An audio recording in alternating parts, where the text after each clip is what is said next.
এটা মূলত লাল বাহাদুর ব্যায়ামাগারের উদ্যোগে বাঁশতলী এলাকায় মূলত আমাদের উপদেষ্টা যিনি রয়েছেন ক্লাবের মঙ্গল দেববর্মা মহোদয়ের উদ্যোগেই আমাদের ক্লাব সম্পাদক অমল দেববর্মার উদ্যোগে বা এখানে অনেক প্রত্যন্ত এলাকাতে বাঁশতলী এলাকাতে আমরা স্বাস্থ্য শিবির করেছি এবং এখনও চলছে। স্বাস্থ্য শিবিরে এখন পর্যন্ত প্রায় 80 জনের উপর চিকিৎসা হয়েছে, আরও রোগী দাঁড়িয়ে আছে, আপনারা দেখতে পাচ্ছেন।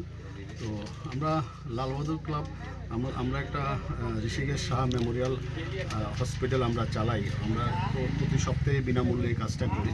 তো এবার আমরা একটু প্রত্যন্ত এলাকায় আমরা এসেছি, এখানে দুস্থদের এবং যারা মূলত চিকিৎসার সুযোগ পান না তাদের চিকিৎসা করার জন্য এসেছি। সেইটা বিনামূল্যে ওষুধও দেওয়া হচ্ছে।